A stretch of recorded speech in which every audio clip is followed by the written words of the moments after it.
Rules Committee come to order, and thank you very much for joining us today. Back to the Rules Committee. I hope all members had an enjoyable 4th of July. I did. It was hot in Dallas, Texas, and it really enjoyed it, and I'm sure it's nothing to compare to the great state of Florida, New York in summer, or Florida, North Carolina, but at least we got a little bit of rain in Texas, and so I really have a tough time complaining. The committee has a lot of work to do between now and the August recess, and with that said, there are two very important bills that will be laid before the Rules Committee today. First, the committee will consider H.R. 5016, the Financial Services and General Government Appropriations Act for fiscal year 2015. This year's bill provides our financial regulators and other government agencies with a $21.3 billion bill, which represents a $566 million reduction from FY 2014 enacted levels and is $2.3 billion below the President's request. I feel like that during these tough financial times for America, that now more than ever, the Appropriations Committee, of which we have two distinguished members of that committee before us today, really need a pat on the back for the difficult choices, sometimes that they agree with, sometimes it's just tough lifting, but that they're bringing to the Rules Committee today to then get on to the floor.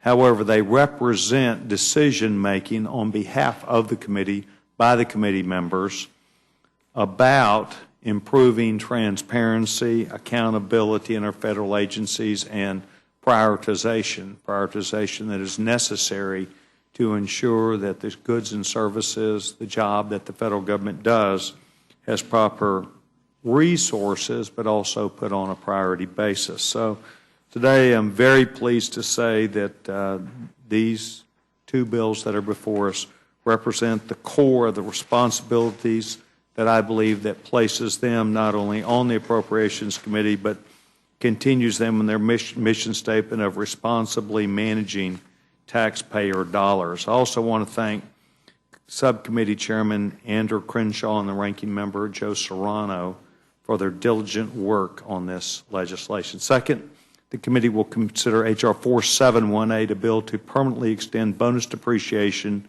for American business. This is a jobs bill.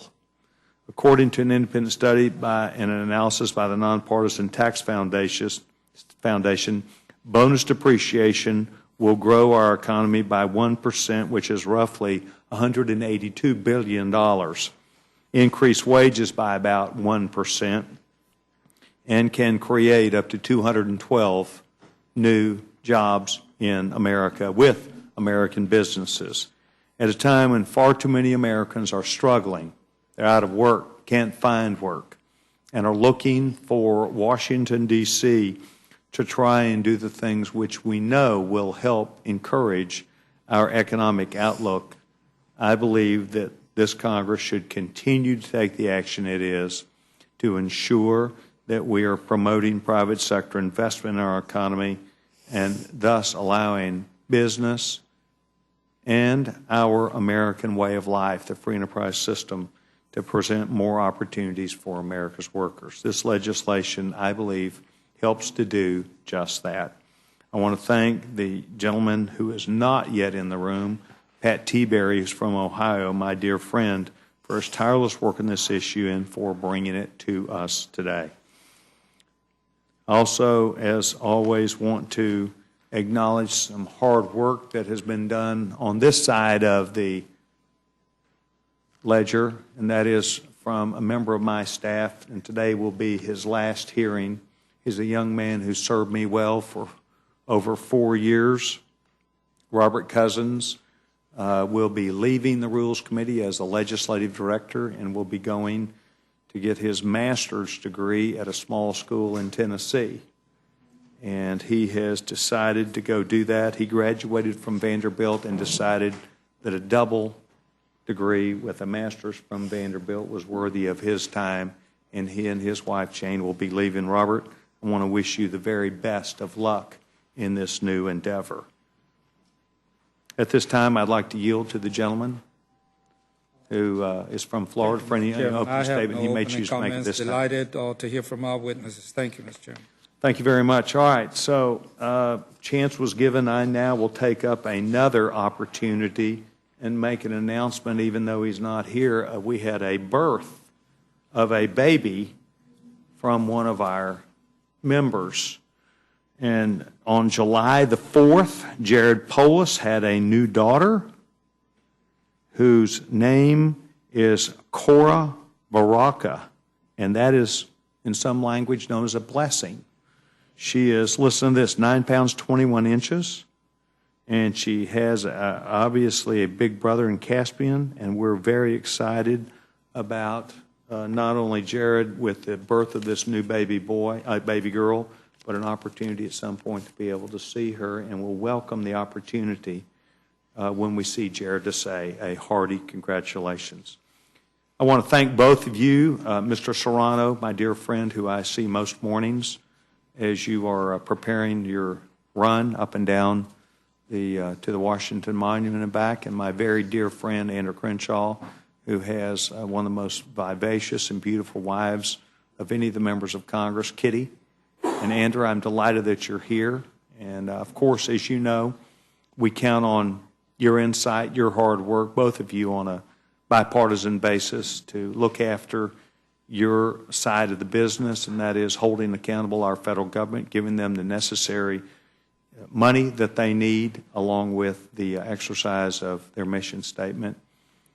Anything you have in writing will be entered in the record, and the gentleman from Florida, the young chairman, will be recognized at this time. Thank you, Mr. Chairman.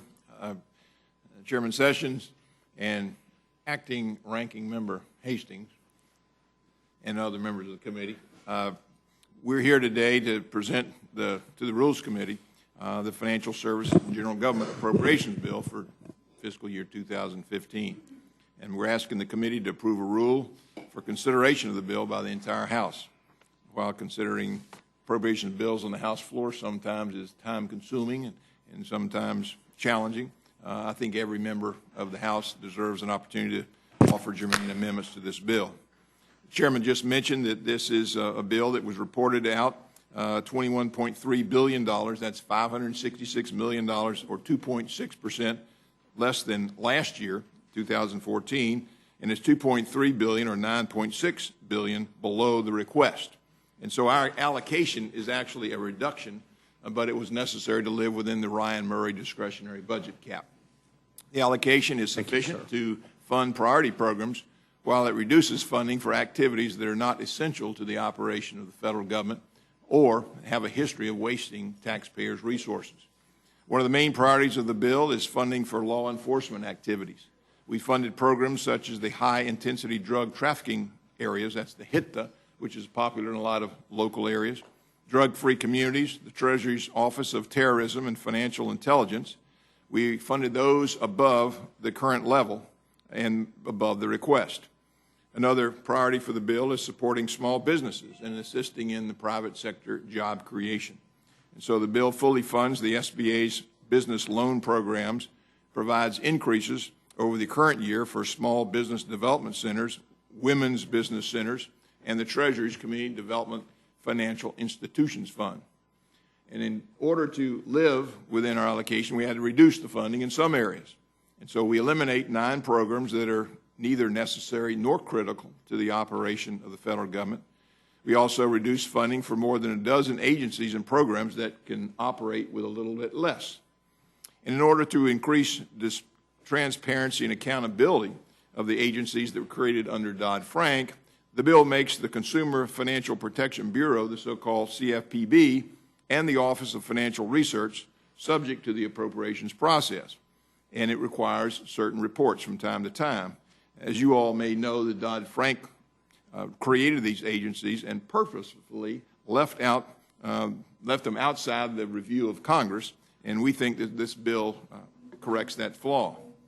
Now, regarding the IRS, the committee remains outraged by their endless amount of inappropriate activities, including singling out of certain tax-exempt groups based on their political beliefs, wasteful spending on lavish conferences and videos, and providing bonuses to some of their employees who, in fact, were dodging taxes themselves.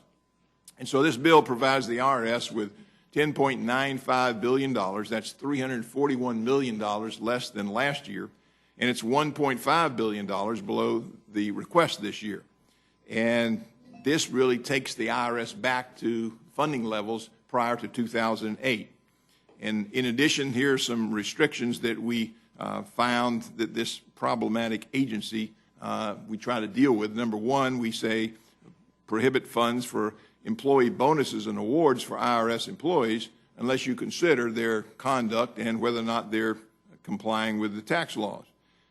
We prohibit funds for targeting groups for regulatory scrutiny based on their illogical beliefs or for exercising their First Amendment rights. We prohibit funds for inappropriate conferences and videos.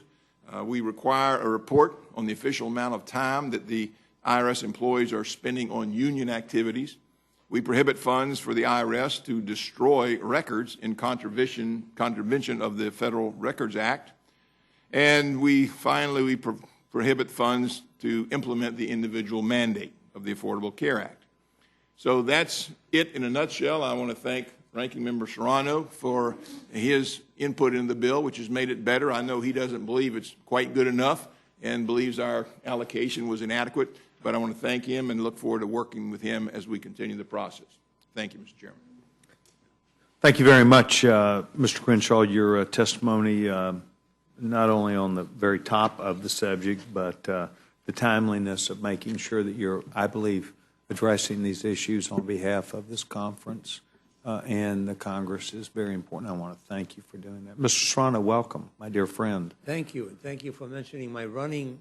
I ran an extra half mile this morning, getting ready to face you, because I know you. Well, it's but so far it's been very pleasant. There's a team sessions motto that is beatings will continue until morale improves. So it sounds like you lived up to it today. So I'm sure you're prepared. Thank you, and I also want to say that it's always a pleasure working with Mr. Crenshaw, and he and I disagree sometimes on what the bill should be like, but I know that he tries to accommodate us as much as possible, and I appreciate that. Yes, sir.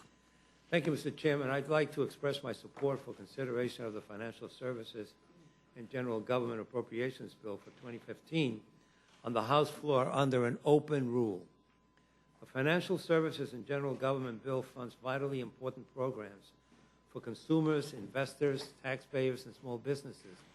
Because of the bill's impact, as well as the number of agencies funded through this legislation, I believe it is important that all members have a chance to offer amendments. However, while I support an open process, I do want to be clear that I do not support the underlying legislation. This subcommittee was forced to draft a bill based on a totally inadequate 302B allocation. This year's legislation includes a cut of $566 million below the level agreed to in the fiscal year 2014, and we thought we had an agreement. This cut is equal to 2.6% of the bill, a level that no other subcommittee has been forced to take. The result is that there are several agencies in the bill that are not funded properly. A major concern is the funding level for the Internal Revenue Service, which is funded at $10.95 billion, a cut of $341 million to last year's funding level. This means the agency will operate at a level that is below sequestration. This cut will prevent the IRS from going after tax cheats and helping those who are attempting to obey the law. At the end result is that these cuts will increase our tax gap and the deficit. The Securities and Exchange Commission is also severely underfunded at a level of $1.4 billion. This is $300 million below the request and is simply insufficient to allow the agency to properly oversee Wall Street and protect investors. And I think we all would agree, however we approach it, that we don't want what happened on Wall Street before to happen again. However, I believe that the biggest problem that this bill has is the large number of partisan riders, many of which are major concerns to our side of the aisle. There are riders preventing the IRS from implementing the Affordable Care Act and from reforming the 501c4 regulations, which have caused so much confusion and abuse. There is a rider limiting Americans' ability to travel to Cuba on people-to-people visas. There's a rider preventing the SEC from requiring publicly traded companies to disclose their campaign donations to their shareholders. And there are riders preventing the District of Columbia from using its own funds to provide legal abortion services to low-income women and to determine its own local criminal justice laws with regard to marijuana. This is by no means an exclusive list. Undoubtedly, we will be asked during debate to add even more.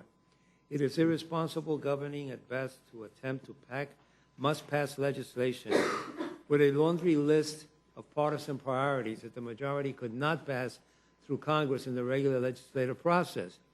The end of the fiscal year is quickly approaching, and these riders create obstructions that make it more difficult for the Congress to complete its work.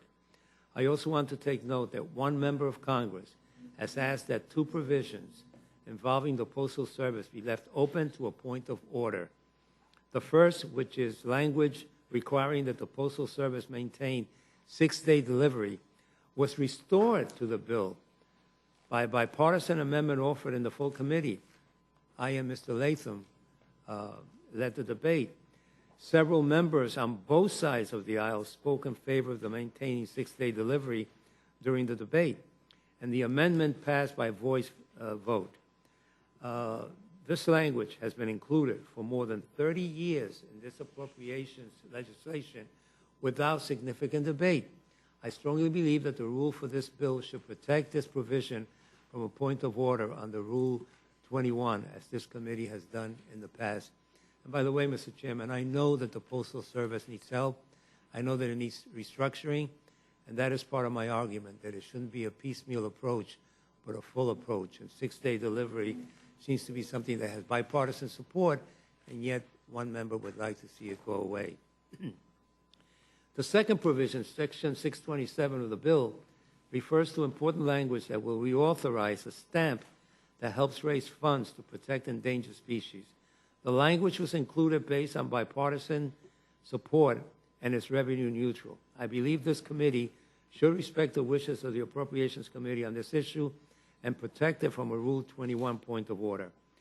Our side will certainly attempt to improve the bill through the amendment process, but I believe the flaws I've mentioned above make that difficult. Although I do not support the underlying legislation, I do support the traditional open rules process for appropriations legislation, and I still hold out hope that with Mr. Crenshaw's ability to try to work in a bipartisan way, eventually with the Senate's involvement, that we could improve this bill to a point where I could ask my members to vote for it, because I know the intent has been there on his side, but I gave you the reasons why at this point I cannot support the bill. Thank you, Mr. Chairman.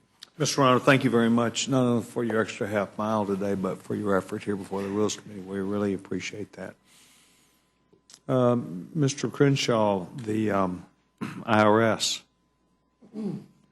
has been a continuing issue, not only to members of Congress, but also to the American people. And I want to say to you that I believe the philosophy that I believe you have, and that is this agency does not deserve the money that they were getting because they unwisely, and I believe foolishly, have not operated their agency. I know the current head of the IRS. He was involved in this House for a long, long time, and I know that the hearings that have been held did not go as well as I know the director is capable of. But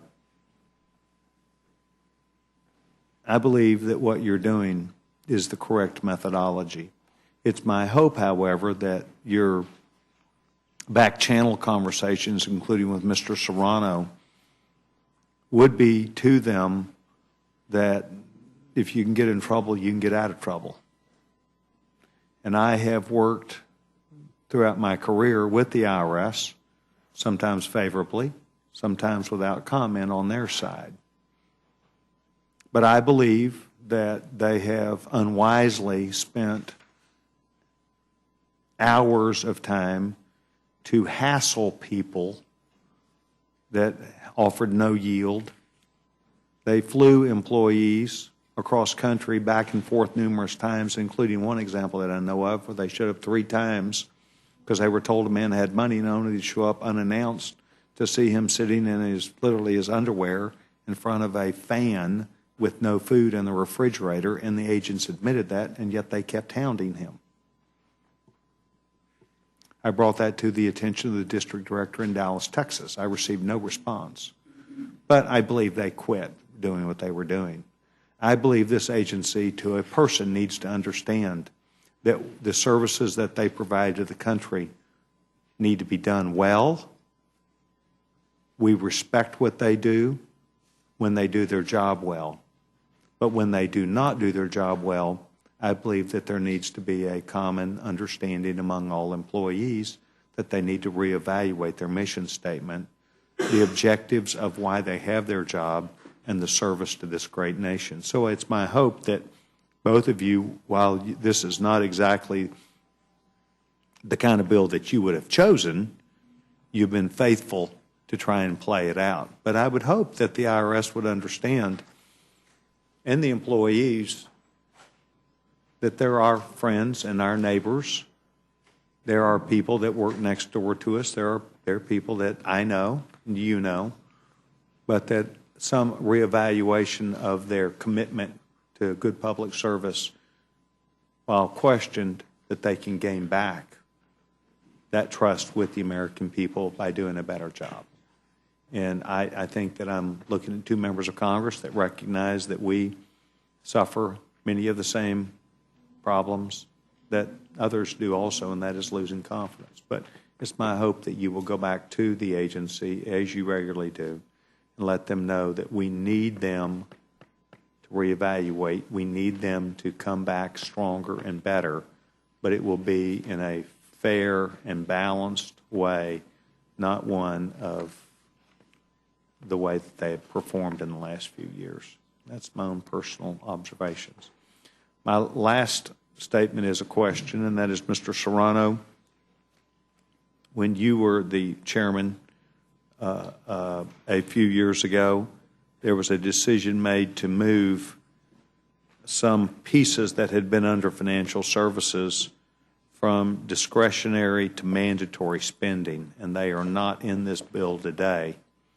And I wondered if you could comment about how you think those agencies are doing now that they've become mandatory spending and have gone beyond the purview of this request.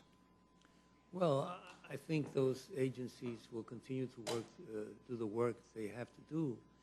And I think the work we did when I was chairman, with the support of incidentally, with the great support of the minority staff at that time and of Ms. Emerson, worked to the point where we were able to straighten some things out. Which brings me, if I may, Mr. Chairman, just briefly, I don't think you'll find on my side of the aisle a lot of disagreement with a lot of the things you said about the IRS. What you will find is disagreement that if Congress is not working, you try to make it better. You don't get rid of Congress. If an agency is not doing what everything is supposed to do, you don't defund it little by little. Or you don't like a bill, a law like Obamacare, and you try to defund it by not allowing the IRS to be involved. So I'm as outraged as you are at the possibility that groups were targeted. I don't want to be targeted, and I don't want anyone to be targeted. I'm outraged at the story you tell about people being hounded. We know that's happened in the past. We try to make that better. But the IRS is one of the few agencies, if not the only one, that brings in money for us, brings in money to the National Treasury. I think it's for every dollar they spend, they bring in 7. If we cut them and cut them and cut them, as we have tried in the last couple of years, we only hurt ourselves eventually, and that's my concern. So I want to be clear on the record that some of the things you've mentioned, I'm not going to say all because then somebody will say Pete Sessions and Serrano are now, in the same party, but a lot of the things you said upset us too, if they're true. and we should be working to make sure they don't happen. Helping taxpayers fill out their form, making the language more understanding, helping low-income folks, meet the requirements of the law. All of these things are things that we should continue to work on. But if we continue to withdraw money from the agency, then we may not be able to accomplish those things. So please understand, finalizing my statement, one, that we don't like some of the things that have happened in the past, but we don't think the answer is to cut them to bare bones. Thank you very much. I'll accept that back as a favorable comment because, in fact, many of the things you say can be true. But with that said, I think cutting money when you give people bonuses and they have not paid their taxes and they owe back taxes, that's an unwise management structure. When you're allowing somebody to work for the agency to give themselves that latitude because they do understand the rules, but others you don't apply the same, I just have a problem with it. So I think where we're in great agreement, however, is that we do recognize that in a society as we have where rule of law is important, that they follow the law. And I'm just as hopeful as you are, perhaps more hopeful, that they will see the error of their ways and come rebounding back with great confidence about the way they conduct their business.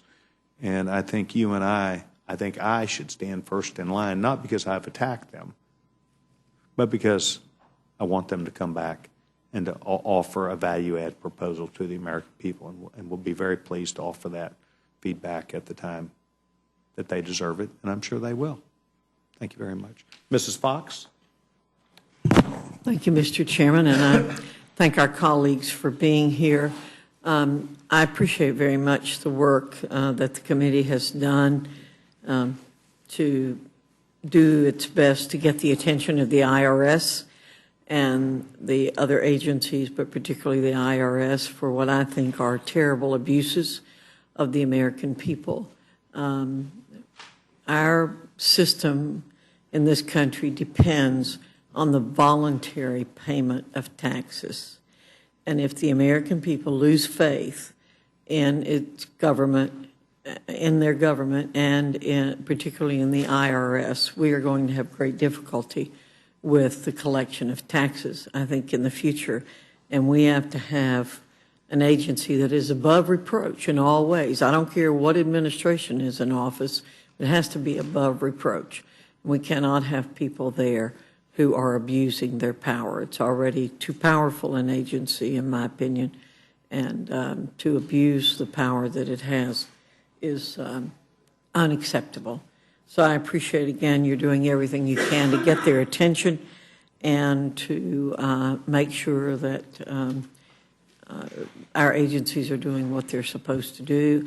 I don't have problems with cutting spending and directing spending where it should be.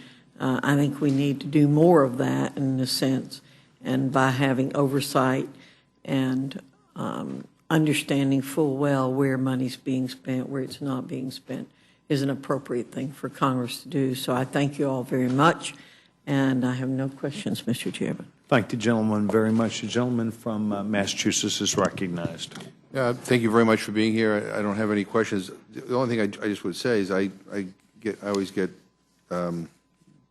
frustrated when I see policy riders attached to appropriations bills, especially one that limits a woman's reproductive rights. I mean, micromanaging those kinds of issues, I don't think is, for the District of Columbia, I don't think is the role of the Appropriations Committee. And, you know, at some point, this war against women has to stop. And you know, I appreciate all the work that went into this. I know it's difficult, but I mean, these policy writers don't belong here. So I just I need to state that. I wanted to state that for the record. Yield back my time. Thank you very much. You know, a lot of us do feel strongly about things, and I appreciate the gentleman's belief about what he thinks is right and wrong. I quite honestly am sick and tired of the war on babies, and believe that the taxpayer should not be funding abortions. And so we came to a compromise, and Mr. Crenshaw won. Mr. Bishop. The gentleman has no question. Gentleman from Florida. Mr. Chairman, while what you say may very well carry currency in your ideology. It doesn't in mine, largely for the reason that the people in the District of Columbia pay taxes just like you and I do. And it would seem to me that they should have control of their resources, and I find it anathema that we spend all of this time on that. I wish to speak briefly to the subject that my good friend Dr. Fox raised with reference to losing faith in government, and the specific context, unless I'm to be corrected, had to do with the IRS. Now, I'm not one that believes very much in polls. In all of my political career, I have never had a pollster to do anything, and I read them as snapshots in time. But it is based on even talking with Republican and Democratic colleagues here that it appears to me that some in America are losing faith in this institution. And that's before we get to the IRS. If any of the polls are to be believed, then our numbers have tumbled rather substantially. And if I was to, and just specifically refer to the House of Representatives and leave the Senate aside, then the House of Representatives is controlled by Republicans. And you all have managed very successfully to get across your points to the general society. But I continue to remind you all that Democrats got more votes than you did. And when you talk about the American people, you're talking about just a few more that voted Democrat in the last election. I don't know how they'll vote in the next election, but if we continue down the path that we are as an institution, then we're going to lose faith. Now, let me turn specifically to the IRS. 93% of all the revenue collected in this country is collected by the Internal Revenue Service. I agree with Mr. Serrano. I agree with you, Mr. Chairman, that in 2010, for example, the conference that was held that cost an awful lot of money, and the video that was put forward that I saw the figure 50,000. I believe that's the figure that has been quoted here. And those kinds of abuses need to be corrected and I think properly addressed. But the Internal Revenue Service in the last 4 years has had, through attrition and otherwise, 10,000 employees that left their service. Now, I'm not, as all of us, when I was a judge, I used to ask people, you're not prejudiced against the prosecution or the defense, are you?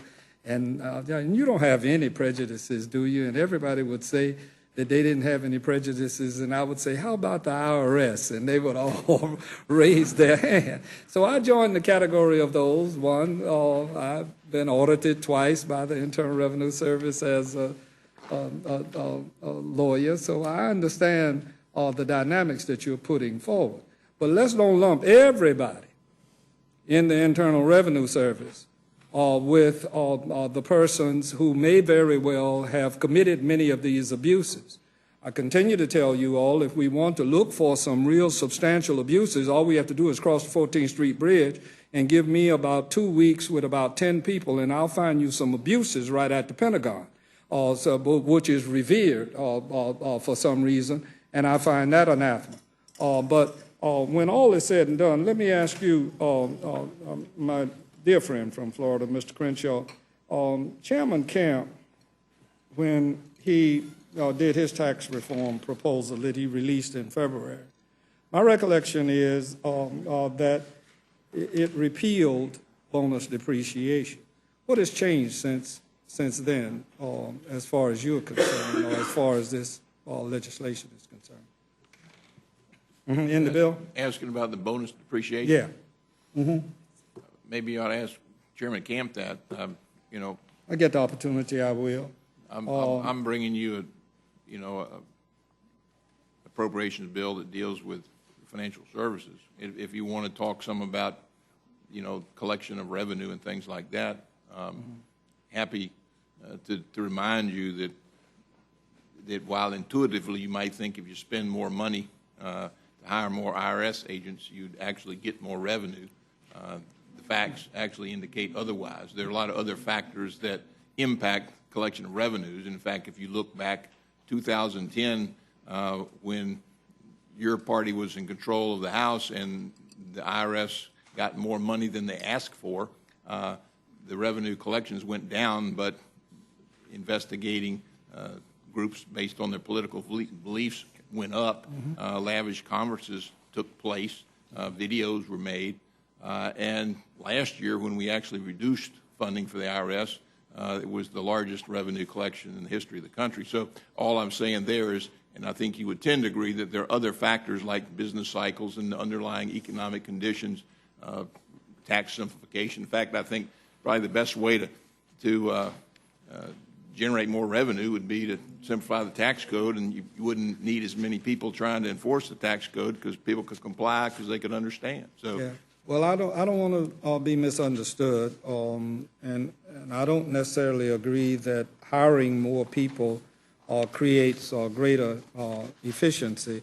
And I recognize, I think I was speaking about the next measure, which I will speak again about the same issues. But I do believe this. I don't believe that just because you have fewer people that you're going to have greater results either, particularly if, in fact, you're cutting back on technology and you're cutting back on a number of other things that might help to produce added efficiencies. I guess the bottom line that I'm getting at as it pertains to the Internal Revenue Service is it's easy to whip up, not you, but all of us. It's easy to whip up sentiment against them. And at the very same time, I believe that we've made it a political issue of some consequence here, and I don't believe that there's that much there for us to spend all of that kind of time. Y'all can do better than this, I believe, and punishing the Internal Revenue Service because of misadventures and mishandling of a few people can lead to what I think is the biggest problem that exists in government. When we attack each other and when we attack the bureaucracies and we don't have our facts in line and haven't waited for all of the facts to be brought in, then we reduce morale.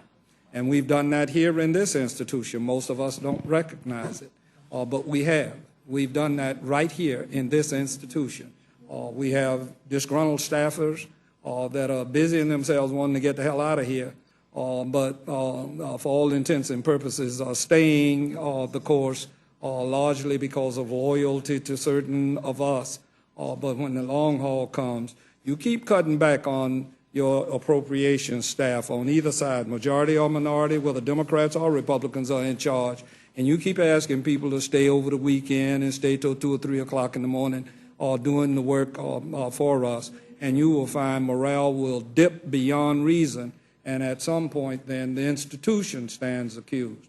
I'll leave it at that, Mr. Chairman, and wait for the second bill to come up and ask my questions again about the policy measures having to do with tax reform. Thank you. I appreciate the gentleman for his comments, and would now yield to the gentleman from Florida, from Georgia. The gentleman is recognized. Thank you, Mr. Chairman. I apologize for being late, but I'm glad I didn't miss my moment because I wanted to brag on the chairman who's sitting here with us today. I think morale is down around here from time to time. I know public opinion is down on us. And if you have a lousy process, you end up with a lousy product at the end of the day.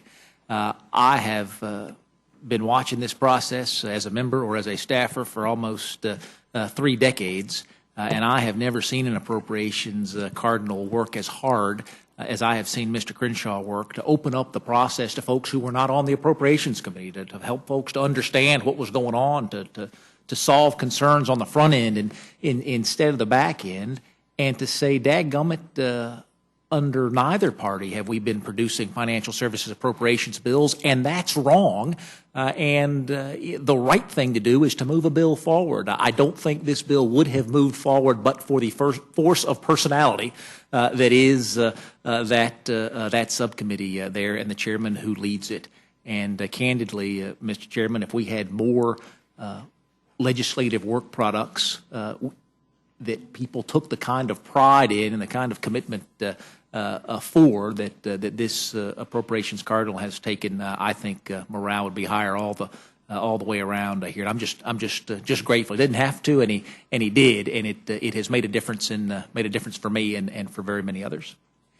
If I could just ask one question, Mr. Chairman, it's about the Financial Protection Board section in here. I would have said that seems like legislating on an appropriations bill to me. We always talk about that. And is this something that's just going to solve the problem for a year, or is this going to be authorizing language that solves the problem permanently?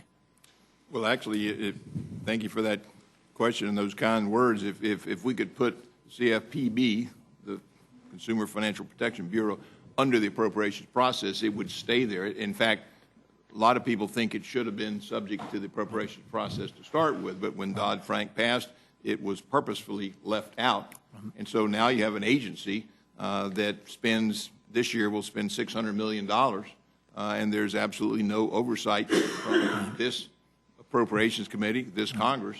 They receive their funding from the Federal Reserve, and they're not really accountable to anybody. And I think if we could, might even ask my ranking member to comment, I think he might agree that this would be an appropriate step to take, and it would be permanent. This is not a prohibition of funds. This is actually saying they ought to be under the appropriation process just like all the other appropriations made. Whether a Republican is leading the committee or a Democrat is leading the committee, it seems to me oversight is good no matter what. Is that? Mr. Chairman. If I may, I agree with Chairman Crenshaw. When the legislation was being put together, I even had disagreements with some members of my own congressional delegation from my state who felt that the way to go was to let them be on their own. And I said, no. After the Wall Street fiasco, we can't allow anyone who oversees anything to be left on their own. So I've been supporting putting them under appropriations all the while, and I commend the chairman for doing so. And in answer to your question, next year when I'm the chairman, yes, it will stay. I'm grateful to you both for your hard work. Thank you, Mr. Chairman. I yield back. Gentleman yields back his time. I notice that we have a member of the Appropriations Committee who we value on this committee. He's a person who does double duty. As you know, you have a lot of work that has to be done in the Appropriations Committee, a lot of things that are very important. But we have our own member, and we're really proud of him. I'd like to recognize, if I can, gentleman in Oklahoma. Appreciate that, Mr. Chairman. I actually don't have any questions because I've heard it all as they presented the bill, but I couldn't help but notice when I came in and just heard the jocularity back and forth. It's a pretty good idea of how this committee works. I mean, two guys work extraordinarily well together. I'm hoping you're not right, Mr. Serrano, about your impending role reversal on the committee. I like Mr. Crenshaw as the chairman. I think he does a splendid job. But I understand you're not rooting for me. Yeah, I wanted to be perfectly upfront. Nice a guy as you are. But seriously, this is a good bill. I know we'll have some points of contention on it between the two sides. But, I just look forward to the floor debate. So, yield back. Gentleman yields back his time. Gentleman, the floor is recognized. Mr. Chairman, thank you very much. And I just love hearing my friend from Georgia singing the praises of a gentleman from Florida. I think that the gentleman is absolutely correct in regards to this Floridian's respect for our chairman of that committee. You know, you have a tough job. And I love the fact that both of you agree in principle on the other aspect of what we just talked about. I mean, that says an awful lot, and I think that that's something that we certainly should move forward on in the upcoming year in regards to actually bringing it back under the process. Because as appropriators, you have the responsibility in regards to dollars spent. And when you have something outside of that and you have no oversight, things can run amok, and I think Mr. Serrano mentioned that. It can run amok and do it badly. So I appreciate your candor. And Mr. Crenshaw, I appreciate your leadership. Thank you very much, and I yield back. Gentleman yields back his time. Thank you very much. The gentleman from Orlando, Florida is recognized. Well, thank you, Mr. Chairman. I I too would sing praises of my good friend from Florida and longtime friend from Florida, Mr. Crenshaw, and I think you've done a great job of balance. I think this is a balanced approach. We do need the Internal Revenue Service. We do need to collect taxes. We do need them to function, and you have funded them to do that. On the other hand, I think you've done a skillful job of exposing a culture of corruption, and took some financial and physical matters into your hands, and tried to eliminate much of that through the appropriation process. And I think that's a good thing. Because we do need them. We just don't need the corruption. And so I think it's great. Thank you for what you've done, and thanks for bringing this bill forward. And I'm also thankful that we're going to get bipartisan support on the rule, because the rule is an open rule, and I think it's worthy of being voted for, even if the underlying bill is not supported. Having bipartisan support on the rule is a good thing. Thank you, Mr. Chairman. Jim Yelsback, boy, you guys are getting lots of accolades today for your work. Don't worry, that can change very quickly. The gentleman from Texas is recognized. Dr. Burgess, you're recognized. I appreciate the confidence that you have in me, Mr. Chairman.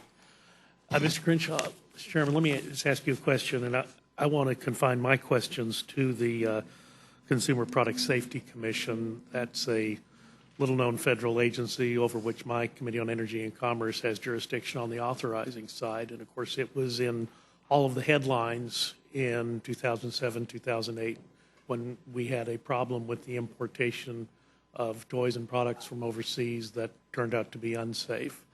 So I see that the amount appropriated for the CPSC is reduced by $5 million. Generally, I'm okay with savings. But during your hearings that you had with the CSPC, were you given assurances that they could do the job they are tasked to do with the money that's being made available to them? Well, I think all the folks that we oversee have tried to do, as we've all done, is to do a little bit more with a little bit less. And I think the fact that our allocation was reduced, I think we're the only subcommittee that actually had a reduced allocation from last year. Then I think it's appropriate that what we've done tries to balances all of those things. Of course, being mindful that our economy is somewhat dependent upon consumer spending, so if consumer confidence is eroded, that can have an economy-wide ripple. I may be one of the only members of Congress who's ever been to the Consumer Product Safety Commission, to their headquarters. I mean, they do a lot with little, and their ability to test things like baby strollers and kids' toys and beach balls and the flammability of pajamas. I mean, they do a lot of stuff that most of us just take for granted. We stipulate there that it's okay because the CPSC said it's okay. But I do remember during that time frame, 2007, 2008, that there was concern that they weren't able to keep up because so much more stuff now is imported than it was, say, in the mid-90s when a lot of these levels were more or less established. And I just want us to keep an eye on that. It's important that since consumer spending is a big driver in our economy, I want the consumer to have the confidence that the products they buy are safe, and that if there is a problem, that a recall is done in a timely fashion and those products are removed from circulation.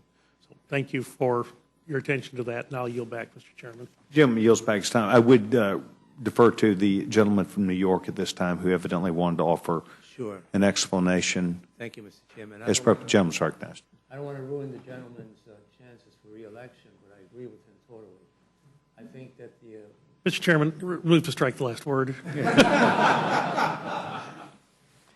I can say them in Spanish, too. I agree with you totally.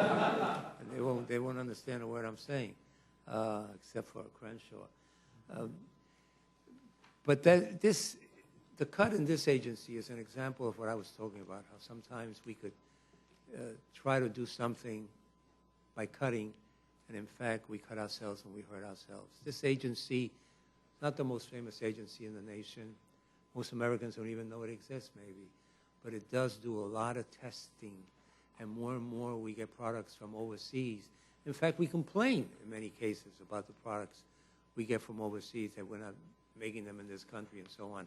So since we're not, we need to test them, and that's one of the reasons why cutting this agency even a little bit is really hurting ourselves. And I just wanted to say that in agreement with the gentleman, whether he accepts the agreement or not. I really think it's one that shows where we make mistakes. And Mr. Chairman, if I may for a second, I know that I'm going over my time here, and I'll be very brief on this. Our issue on our side with how we treat the District of Columbia is not a misunderstanding of the Constitution. We know we have certain rights over it. What's happened over time, and when I was chairman, we were able to get rid of all the writers with the District of Columbia. What's happened over time is there are a lot of members, and I'm not speaking about members here, honestly, but a lot of members who can't get something done back home because it's already been done the other way or it exists in law. So they say they're strong on the issues. Oh, I'm strong on abortion. Where? In the District of Columbia. I'm strong on school vouchers. Where? In the District of Columbia. I'm against marijuana. Where? In the District of Columbia. And, you know, for me, it's personal. I was born in Puerto Rico, and there are times when, as a proud American, I'm not happy with the way my country treats my birthplace. And I don't think we were elected to be members of the City Council of the District of Columbia, and we should not treat it as a colony. And that's what happens at times. Now, I understand people's personal feelings about abortion and other issues, and I respect that. But the issue is larger than, not larger, but different, and that is, when will we stop telling the District of Columbia how to spend its own money? You know, these are important questions. I also remember moving to the District of Columbia a long time ago as a child, or slightly beyond. Probably I was in Maryland, and knowing that this was a capital city, and not a state. The opportunities that are presented to everybody today are enormous, because it gives us a chance to come to the Rules Committee, and everybody gets to pat you on the back or provide you feedback or content. I think that this whole committee is well-versed not only on the issues of CFPB. By the way, I think the part that probably eluded what we said today, but love for you to hear it, is we don't think there should be a government agency beyond hearing back from their favorite members of Congress, whether they like us or not. And when you tend to make someone what might be called mandatory spending as opposed to discretionary, they tend not to listen to any member of Congress, and I think that's our job. Going back to this darn thing called the Constitution, I think there's that balance of power and opportunity for members of Congress to represent people. And so it's, you know, once again, we get through these things. Sometimes we agree, sometimes we disagree. I disagree with them being mandatory spending as an agency, but that's the way it is, and we're going to deal with it as we can. I want to thank both of you on behalf of this committee. This committee puts in lots of hours. You put in lots of hours. We were delighted to have both of you as witnesses today, and I want to thank you for your time. You're now excused. Committee now will begin the second hearing. This closes H.R. 5016, and I'd now like to open H.R. 4718 to amend the Internal Revenue Code of 1986 to modify and make permanent bonus depreciation. I recognize two members of the Ways and Means Committee, both very dear friends of mine. The gentleman from Ohio has, for a long time, pushed what he considers to be appropriate action on behalf of manufacturing, small business, and trying to grow the economy. And Mr. T. Berry, in fact, Mr. Chairman, that's what I said when you weren't in the room, that I felt like that what you were attempting to do was not only an honest attempt, but a desire to have the American people have a better shot through restructuring of the tax code to do the things that have worked in the past. And I know that you've got several members that just couldn't wait till you get here today. A couple of them you'll hear from in just a minute. One of them's from Florida, who's most interested in you being here. We told him you're the right person to bring it up with. No, I'd go the other side. There you go. It's the other Hastings of the Rules Committee. Florida but folks here. The gentleman is really fired up about you being here, and please let the record reflect your favorite Rules Committee chairman is also. So both of you are welcome. Obviously, Richie, we're delighted that you're here. You've been before here to the Rules Committee before. You know that you'll be treated fairly. You know that what happens is we recognize that you represent the interest and ideas of a lot of people, not just back home, but of your conference as both as senior members of the Ways and Means Committee. We're delighted that you're here. Anything you have in writing will be entered in the record. And I would now like to yield to the young chairman, the gentleman from Columbus, Ohio. Thank you, Mr. Chairman. It's a pleasure to be here with you and your illustrious committee as well. Thank you for the wonderful comments about the bill earlier. I'll submit my written testimony for the record. Just let me give a really quick overview. H.R. 4718 would permanently extend what's called 50% bonus depreciation, would also allow businesses to forego bonus depreciation, instead claim more of their unused alternative minimum tax credits, and would further ensure more companies take advantage of bonus depreciation. Bonus depreciation allows businesses to immediately expense 50% of new equipment purchases. It helps companies better access capital, invest in new facilities, and most importantly, create jobs right here in America. Many business owners in my state of Ohio and in my district in central and north central and east central Ohio have told me for years the impact, the positive impact that bonus depreciation has had in allowing them to grow their businesses, and extending bonus depreciation has been the single biggest issue in allowing them to grow their businesses. I just talked to, this afternoon, a CFO of a Fortune 200 American business who was coming in to talk about the tax code. And one of the things that he said that I hear all the time regarding the extenders debate and bonus depreciation in particular, which a reminder to everybody, is one of those tax provisions that expired at the end of last year. There's an expectation, in fact, there are members of Congress who routinely say, well, we're just going to go ahead and extend it for another 2 years at the end of this year. Well, to this CFO who has to run the numbers of a business and a business plan and make decisions in the real world, he can't, and he told me this, he can't count on us to do that. He's got to make real live business decisions today, not on a promise in December that, oh, we will retroactively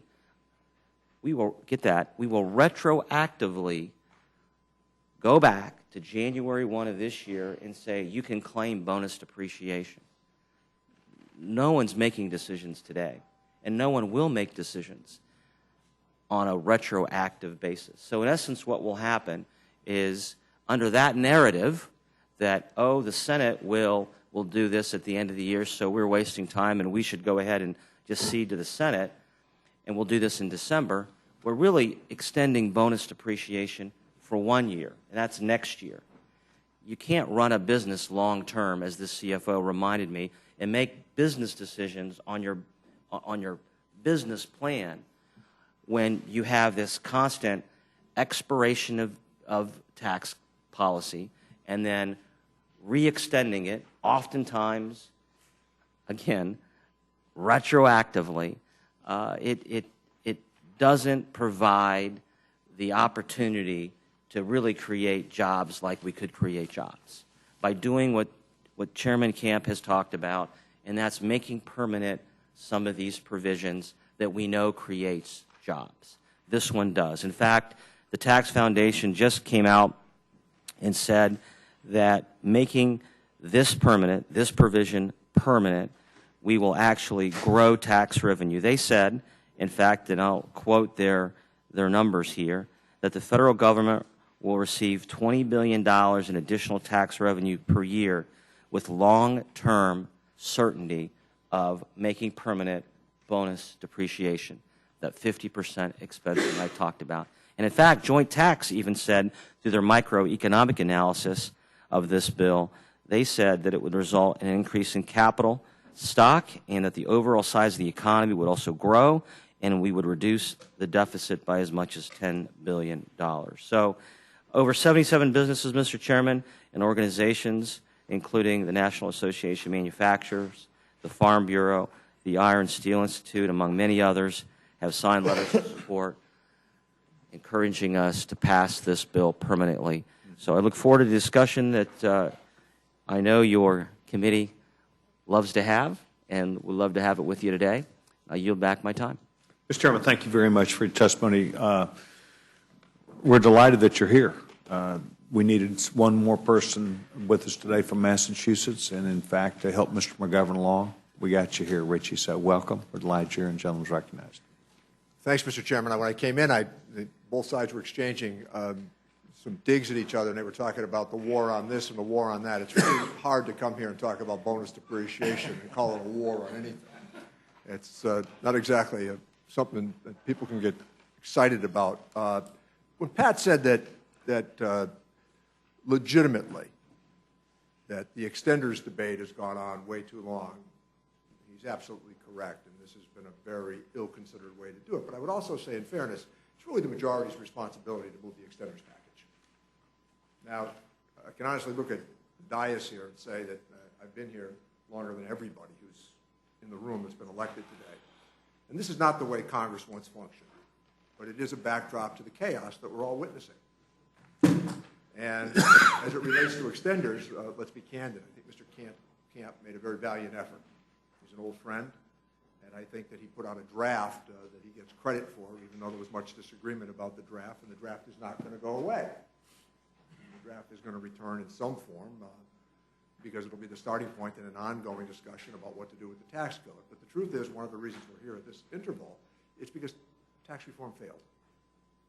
It didn't make it. Now, when you come to bonus depreciation, I have a long history with this issue. And in fact, have signed up with Nancy Johnson, a Republican from Connecticut, during a short-term downturn at one point, and with Phil English. The two of us would find an opportunity to chart a common path forward with emphasis upon the following: to use bonus depreciation in an economic downturn as a stimulant.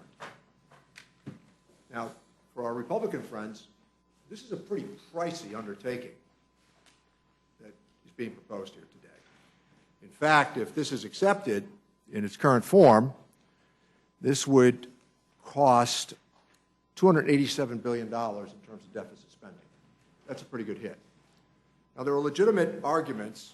Some would say you could argue this flat or you could argue it round, and I would just advise that, again, based upon a long career that started actually at the end of the Reagan administration, that when you embrace rigid ideology when it comes to tax proposals, you're generally going to get yourself into quicksand. And you have to be pretty nimble to address issues as they come along, understanding that none of us really have the ability to predict what's going to happen economically and what patterns might be embraced or rejected, as I think Mr. Burgess said correctly, that what the consumer is going to do. And the consumer represents 70% of America's GDP. Now, having said all of that, the problem with bonus depreciation is that if you build it permanently into the tax code, once again, I think that people are going to come to accept it, and we're going to ask for more when there's another economic downturn, which surely there will be. And I think using this as a tool in the toolbox in an economic downturn makes a good deal more sense. And there are some provisions that Mr. Camp has proposed that I intend to support on a permanent basis. But I'll also say this to you. Mr. Camp must have heard that. That there's something else to remember here, and that is that we are likely to end up with the Senate provisions as it relates to the extenders, simply because it's so late in this game. Pat correctly said that if we do the extenders right now for 2 years, remember, we're only doing them for one, because the year's gone by. And he's absolutely right about retroactivity. He's absolutely right about saying to constituent groups that, well, we're going to get it done after the election. It's a very bad way to do tax policy, and it's a very unpredictable way to do tax policy. But there's also a legitimate argument on the right and the left amongst American economists who agree on this issue, and that is whether or not it is a valid way to do tax policy. Now, I've indicated to you that I have not subscribed to this idea that it's bad policy, and there are many members of my own caucus that think it is simply bad policy to do bonus depreciation. But there are economists who worry about deficit spending who think it's a bad way to do tax policy as well. That's the reason that we should embrace doing it on a short-term basis, so that we can from time to time use that as the metric to monitor the result. And I've seen many of these items that are in the code, and there are some that you object to and you vilify, but you know, to get the final deal done, you have to buy into it. Because there are those who are going to swallow hard on the other side and accept that same principle. So I hope that you'll turn down this rule. I would point out one thing that I think Pat didn't suggest, and that is in Dave Camp's draft, remember it was a draft, not a mark. That's a key consideration in tax policy. It was a draft, not a mark. But Dave Camp repealed bonus depreciation permanently. Now we're coming back today to say that it should be made permanent?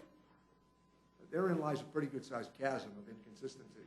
And again, do it on a 2-year extension as we're recommending, actually for 1 year. Come back and revisit it. We're going back to tax reform immediately. Current tax code hasn't been touched since '86. It's a disaster. But I'll tell you something. You saw how hard it was after 3 years for an effort that was legitimately made by Chairman Camp to get something out, and you saw just how hard it was to even move it beyond the stage of a draft to a chairman's mark. So thanks for your time. Mr. Neal, thank you very much.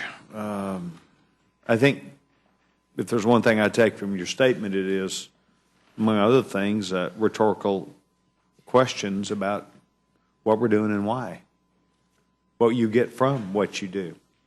And one of the things which I learned years and years ago, I was chairman of the board of the Chamber of Commerce, and we in East Dallas, which is where I live, we had a big impact on what depreciation does to companies. And depreciation, as was then, probably today, is about 60% of all the tax code. And I understood that what depreciation did is competed against a business to do what they wanted to do. And that was to write off their own expenses as they chose to do it based upon an up or a down year, to where they wrote off business expense. And what depreciation is competes against that to say, well, you've got to ride it out over 3 or 5 or 7 or 38.5 years. And what it does is it helps run the business when a business person would like to run the business themselves and not be bound by that.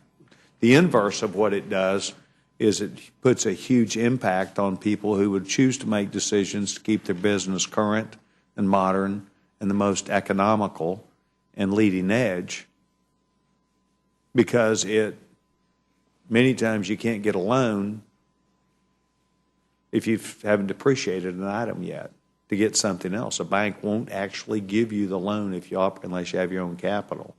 And so you can't go get a loan if you haven't actually depreciated the piece of equipment, car, truck, building that you had to pay for originally, and it takes you years and years before you can get your money back.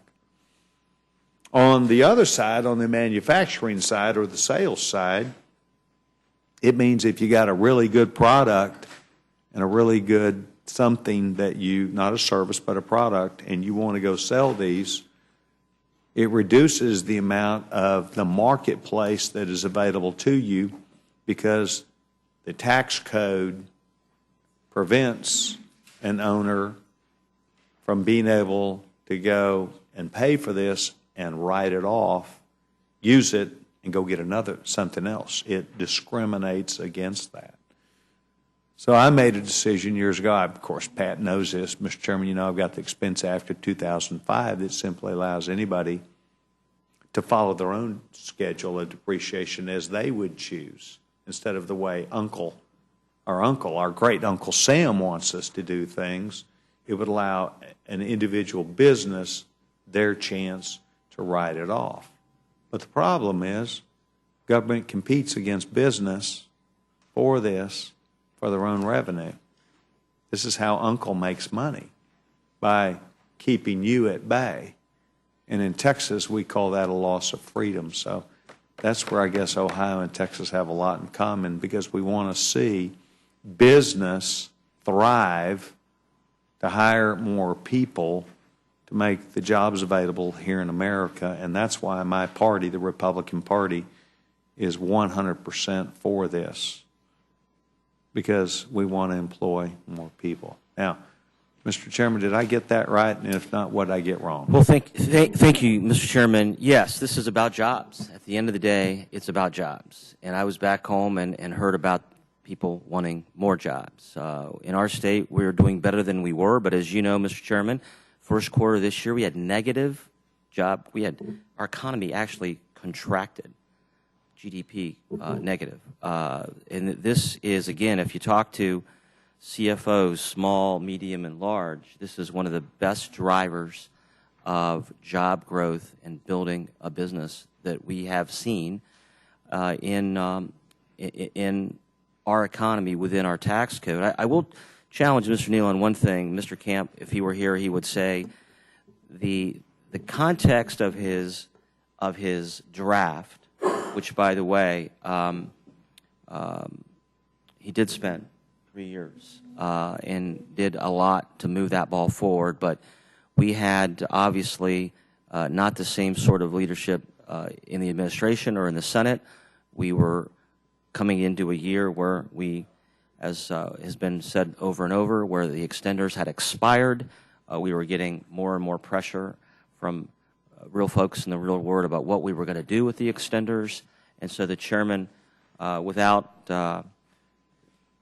quite frankly, the leadership that he'd hoped to have in other places, decided to shift to the extenders debate. Let's make them permanent, some of them permanent. Let's work with the Senate to get to a conference committee sooner rather than later and get the extenders behind us rather than wait until the lame duck. And so he doesn't believe, nor do I believe, that you can't be for a new tax structure, which is what his draft is, Mr. Chairman, and that's a 25% corporate rate, significantly different than today's 35% corporate rate, a different tax system, going to a territorial system versus the worldwide system that we have today. Listen, it's just a completely different regime, tax regime. Today's is much more complicated than what his draft would have been. And so we are dealing in the here and now and not the theoretical when we're going to get tax reform. And in the context of lower rates and simplification, the chairman made a determination that bonus depreciation wasn't as important as it is today, with an economy not where any of us want it to be, and a corporate rate that's the highest of industrial development countries around the world. So we are living in the here and now, and that's why the chairman and Republican members of the Ways and Means Committee, along with the chairman of the Rules Committee, believe that this is a surefire way to build our economy, or allow the private sector to build our economy. And, you know, some of us might want to get rid of the IRS today. I at least think of one person who wants to change the tax system entirely today. That doesn't mean that if we can't do that today, that this isn't an important piece of legislation to improve upon our existing tax code until we get the votes to do what maybe Mr. Woodall wants to do, or maybe what Mr. Cole wants to do, or what maybe Mr. Neal wants to do. And I think you and I could agree on a lot, by the way. But today we have to live in the tax code that we have, and if we can make it better by creating more jobs, by something that's been a proven job creator, we should do it. If you adopt the strategy that is being played out in the absence of fundamental tax reform, you add $825 billion to this deficit. And I must tell you, by doing it in a piecemeal fashion, you're never going to get tax reform. The arguments that Pat made, I understand, but not to miss the point, and that is that a piecemeal approach to tax reform is not going to work. Dave Camp repealed more than 300 provisions, exclusions, deductions, and preferences in the code. And just a quick response to Pat's comments, you would notice that the reaction on the Democratic side of the Ways and Means Committee was muted compared to the reaction on the Republican side of their conference. They were far more harsh in their critique than the Democratic ones, and I take some credit from having cautioned the Democratic caucus that there are a lot of good things in terms of the starting point to work off of. You should have cautioned our caucus, too. Right, well, Craig, they were tripping over each other to get that letter out, all 52 of them. It's not the way to do tax policy. Camp should have been applauded and said, look, can I talk to you privately? That's the way this institution once worked. You know, with that said, you're still here to present a bill that I think both of you think, even if it's not permanent, if it's done for a period of time, maybe it can help us out. Yeah, right. There's value to depreciation. And well, there's huge value, and I do it at certain times. You know, not it's to be made permanent, Mr. Chairman. yeah. Let me tell you, I think there are valid arguments. We're looking for something that would allow people to make, and this is the only, I think, the difference. I'm not saying we talk past each other. I have said that before. I think what we're doing is trying to find things that will work, because decisions by business are longer term. It's hard to make a 2-year decision when half the year is gone, or one of the years is gone. And so we're in agreement on that, Mr. Chairman. I know we are, because I've seen you argue on behalf of sound policy before. Mr. Bishop? I thank the gentleman for being here. Mr. Teaberry, I'm here because you are. Thanks a lot. How long have we had this policy of depreciation? Well, bonus depreciation was first enacted in 2002. And it has been continuously done through that time through a series of At times reauthorization. retroactively. But it has been continuously done. Okay. The amount of money, how much did the federal government bring into the coffers through bonus depreciation last year? Oh, boy. I'm sorry. Let me try and help you out. Mr. Teaberry? Yes, sir. Bonus depreciation means you get to write off that fund, doesn't 50%. it? So, if you, So if you the buy- number, so what was brought in through a bonus depreciation was zero? Right. And if we do it for a 2-year period of time, the number we're bringing in is zero?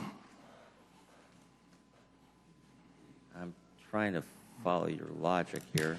If I get to take 50% of my bonuses, as a depreciation, that means that's 50% I don't give to the government. If you take 50% of nothing, you got nothing. Okay. That's your point. So if this is permanent, you get zero. If this is extended over a couple of years, you get zero. I'm trying to come up with how we have a CBO score that comes up here telling me this is deficit spending when the money ain't coming in the first place. You're extending. What you're saying is you could, if we did not do this, you could raise a whole lot of money from other people. But if we've been doing it for 8 years, and you're all agreeing that we should do it at least for a period of time, if not permanently, you're extending zero. 202 is the current language.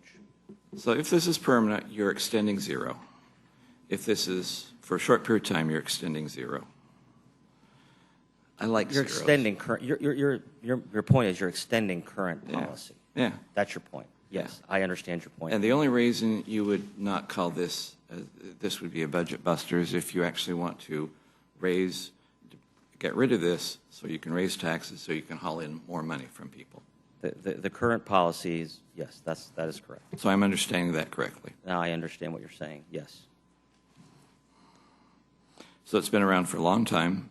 And so the issue then that you're talking about is whether it should be a short-term extension versus a long-term extension, permanent That will be the extension. debate on the floor. Okay. And regardless of whether it's a short-term extension or long-term You're extension, extending what zero. was current law. And that's still zero. Okay.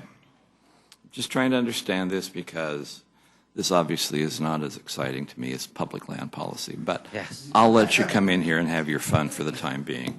I'll go back, Mr. Chairman. Jim yields back his time, and I thank the gentleman. I got your point. And I think it's a simple matter of a winner versus a loser. And American jobs would be the winner. And that's where I am, too, so I appreciate it. Today's a beautiful day. I'm delighted to see you. By the way, we announced the birth of a baby. I understand that. Isn't it nice? The father's not here.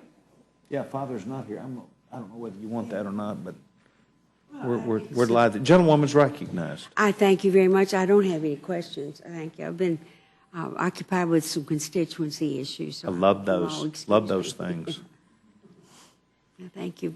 Glad you're both here. Thanks. Thank you. Gentlewoman yields back her time. Thank you very much. Mr. McGovern? I want to thank you both for being here. We were talking about jobs. I was meeting with some people from the University of Massachusetts Medical School, one of the biggest employers in my district. A lot of medical research goes on there. And you want to talk about job loss and job insecurity. They point to sequestration. They point to government shutdowns. They point to a lack of investment in NIH by this Congress. They point to the increased investment by countries like Singapore and India and China in medical research, trying to lure jobs out of this country over there. When you talk about the state of the economy, I think people ought to look in the mirror because this institution, I think, has done more to make it difficult for there to be any kind of an economic recovery than any other force. We can't seem to pass an infrastructure bill. Our roads and our bridges are falling apart. And notwithstanding the fact that we have a fully offset proposal in the Senate to extend emergency unemployment insurance, which would help people in need, and also help the economy. This is what we're dealing with here, and so I think Dick Cheney said it best. He says the deficits don't matter, and I guess that's what the majority subscribes to. That somehow deficits don't matter because whether you like it or not, you use CBO, you use these same institutions to talk about proposals that we might propose that will cost X amount of dollars. You selectively choose when you want to invoke these numbers. And the fact of the matter is, this, according to CBO, this is going to add. We get the right. Yeah, add $287 billion to the deficit over 10 years. That's slightly more than half of this year's budget for non-defense domestic discretionary spending. And so then how do we ever get to the point where we can pay for transportation infrastructure or veterans benefits or medical research if we continue these corporate giveaways? Now we can argue about the benefit of this particular proposal, if it was offset or if it was much more limited, as my colleague from Massachusetts said. I think we would be having a different discussion. But at some point, I think we have to figure out what our priorities are. And I think that we should be, quite frankly, doing other things right now other than this. Look, I disagree with you and Dick Cheney. I actually think that deficits do matter. We ought to get our deficits under control. And what you're doing here now is you're adding to it in a way that I think will be very, very difficult for us to be able to dig ourselves out of. So I appreciate both of you being here, but I wish we weren't dealing with this. I wish we were dealing with something else. Yeah, my colleague from New York just assured me it won't go anywhere anyway. So I guess maybe that's reassuring. But I thank you very much. I yield back my time. Gentleman yields back his time. I want to argue with the gentleman, not going to, but many of these same arguments were made about capital gains under, about 1997, and they brought in $550 billion. Will the gentleman yield for one? I would yield.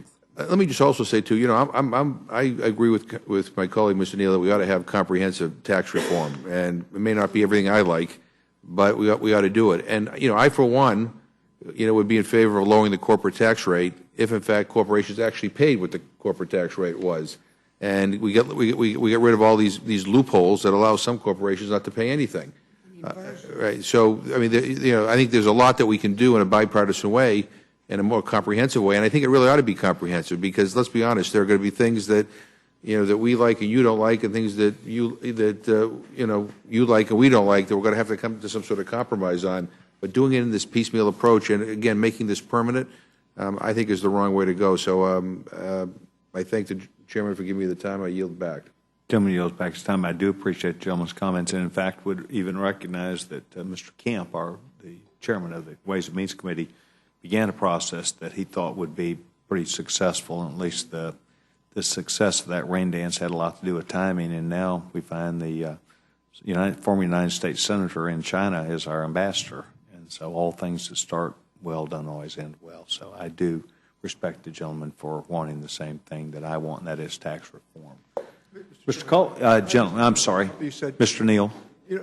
Again, because of having a long institutional memory, your note about cap gains and the revenue that came to the federal government, you want to give on that basis George Bush Sr. credit, and you want to give Bill Clinton credit twice for budgets that helped to create that atmosphere of certainty.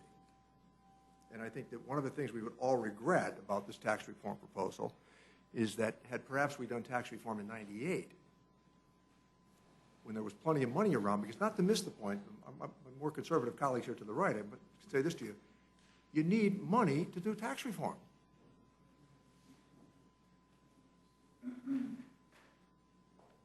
Well, you grow the economy, you get that. So it just depends which one you do, and I'm on the side of if you grow the economy. So that's why we're on the side of jobs, right?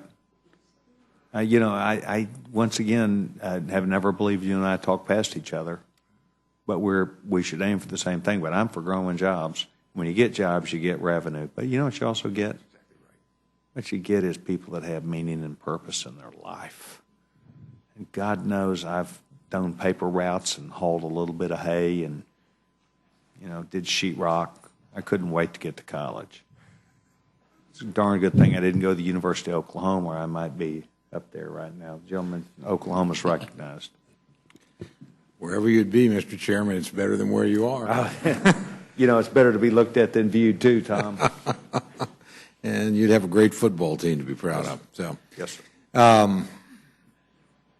First of all, I appreciate both of you coming here. You're actually two of the most thoughtful members that do come here on a regular basis, and it's always learn something when I hear you debate or discuss or occasionally agree. It's actually very useful for those of us that don't deal with this tax policy in this level of detail and intricacy. So I've learned a lot. I do know from personal experience that this creates jobs. I know as a small business owner that when I got depreciation in 2003 and 4 and the Bush tax cuts, my partner went out and said, "Gosh, you get us that, we'll buy $100,000 worth of computer gear," and we did. And that made us much more productive and much more successful as a firm. But there was the tax write-off that was the incentive to make the purchase. And obviously somebody made money on the other end of that deal because we bought something from somebody that produced it that we wouldn't have otherwise bought. So, conceptually, I understand the importance of this kind of tool in encouraging activity. I am a little, and I think it's helpful for us to have this discussion. I think your committee has been leading us as an institution through a discussion where we really do begin to think about the idea of making things that are popular and we think productive in a bipartisan basis permanent, which means by definition we're going to leave some things out that aren't as popular or aren't as bipartisan. So I assume that there's actually some sort of method to the course we've been taking on. I have said before, I would like to know when the music stops which chairs are going to be there and which chairs aren't. And I think at some point as a committee you have an obligation to let us know that, because there's clearly some of these tax extenders that I would assume you're not going to want to extend. Otherwise we'd have an agreement with the Senate tomorrow. And at some point, I think your committee has an obligation to every other member of Congress to tell us what they are. I certainly haven't disagreed with the ones that you've brought forward to make permanent. I think they've made very good sense. I think you make very good arguments. But I would like to know, the rest of this. I also think you may be setting us up, and I mean this in a positive way, for a larger deal after this Congress. And so I appreciate what Chairman Camp did in releasing his mark. I appreciate the legislative process that's gone underway. He won't be here to get the credit, but if we do get tax reform done in the next Congress, it'll be in large measure because of the foundation that he laid and the discussion that he began. And you guys have both been terrific participants in that. And again, this educates the rest of us that don't deal with tax policy on a regular basis. I have a good friend of mine that I was once doing what all appropriators do, complaining about Ways and Means to, because, well, gosh, we get our stuff done every year, and we get them. Can't they ever do anything over there? And my friend, who actually at one time had been a Ways and Means staffer and is now a lobbyist, said, you're right. In any given year, you do more than they do, but when they finally do something, it's really big. It's much bigger than anything you ever do. And it can't happen every year. And, you've got to have some certainty in the code. You've got to have a structure under which, economic activity can then be planned out and occur over multiple years. I do think it's time for us to have that debate and that discussion. It's clearly not going to happen between now and November, but it needs to happen pretty quickly after that. And while I regret Mr. Camp's decision to leave and us losing him, at the same time, I think, assuming we retain the majority, you're going to pick up a new chairman. You've got two good choices. I think I know who's likely to win, but somebody's proven he can do a deal, can come together. So we may have this ability. I would ask you this, how many more, because I assume what's going to happen, Mr. T. Berry, is we'll pass some of these things we already have, and that's what will become the basis of your conference with the Senate. And it will be, I suspect, much as Mr. Neal suggests, that we're going to basically do an extenders deal in a lame duck. But then what's the game plan going forward after that? Because we all know that we want to get to something larger. So let me remind you that the narrative is today that we're just going to do this in the lame duck. We'll accept what the Senate wants. Why are we doing this now? And we'll just do it for 2 years, 1 year retroactively. That's the narrative. It's been the narrative in the past. I'll remind everybody here that the last time we did this a couple years ago, that we the House did not have a position. We didn't have a plan. Now, the Senate did have a plan. It was a conceptual markup in August of 2012. That conceptual markup was lifted by Vice President Biden and by Mitch McConnell. That was part of that end-of-year fiscal cliff deal. And so based upon that, I guess that's what everybody thinks we should do. My daughter, who's going to the 6th grade, reminds me that the way it's supposed to work is the House passes a bill and has a position, the Senate passes a bill and has a position, and then you're supposed to, like the old schoolhouse rock, get together and compromise. I know a dirty word these days in these parts, but work the two bills out rather than just cede our position to the Senate. So Chairman Camp has believed that when we couldn't get comprehensive tax reform done, when that was clear earlier this year that it wasn't going to happen in an election year after all the work that he's put into it and produced the draft, as Mr. Neal said, that the next best thing would be to deal with these extenders. And the House should have a position. And he determined, with support from members of our team, that making some of these permanent would be the House position. And we have gone through a process, as you have witnessed, to do that. Senate took a different route. This spring, they produced a bill in the Finance Committee that they voted out that extended the extenders, added some new extenders that is awaiting floor action. We hope, and I don't begrudge them at all for what they produced. They should speak we should speak, and then we go to conference. Maybe we'll make some permanent. Maybe we'll make some permanent that now are 2 years in the Senate bill that maybe they want. Maybe we make the rest of them 2 year. Maybe we get rid of some. It should be a negotiation. I don't presume to know what that negotiation will look like, but we just shouldn't assume that what we should do is what we've done in the past. Let's change the narrative. I agree very much with what you're doing. If I left the impression otherwise, I regret that. And I certainly agree with your very wise sixth-grade daughter who understands the process around here better than some of us that are participating in it. Look, I think this is a very valuable exercise. I really do think it's a valuable exercise. But, and I hope we end up with some sort of package, probably in the lame duck, that isn't just an automatic, that does reflect some of the things that you've laid out here. And I would expect that would take some compromise and us giving up some things that we would like. Just at some point, I want to know what we're getting ready to give up that I like to keep what you like. So I just would like a broader discussion about that, not at this committee meeting, but in the Congress. I'm sorry, Mr. Neal. Yeah. To your point, I don't think there are enough people left in Congress that remember what the deal looks like, that have enough of an institutional memory to understand what the deal looks like. I think that's a very serious consideration. And my advice to you and to the others who are talking about tax reform because of the basis that you've laid out, you might like what's not left. Or you might want some of the things left, and you might be upset with some of the things that are left out. My response to that is that keep the conversation general. Because once you get to specifics in taxes, you lose people. And if this discussion begins with, I can't do this and I can't ever do that, then we're going to have the same tax system we've had since 1986 for a different economy. Well, again, I'll just keep tuned as your committee sorts through this and takes some. But again, I applaud both of you. I genuinely think the debate's a good one. But I do hope, again, you're looking beyond the end game at the end of the session into something that's much larger. Because I think, and you both clearly agree, the country needs something. We do. Considerably different. Power is going to remain divided. Yep. We're certainly going to have the same president through January of 2017. I suspect, we'll have at least one, if not both, branches of this. So people are going to have to be able to sit down and get together and work in a bipartisan fashion. That's when entitlement reform comes. That's when tax reform comes.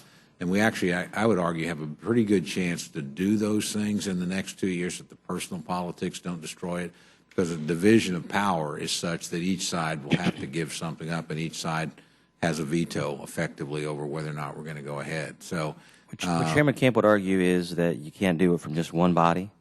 There's got to be more than just one House of Congress. I think Chairman Camp's right. I would actually argue you can't do it with just one party either. Yeah, that's right. I think particularly entitlement, but I think tax reform too really does require divided government. Yep.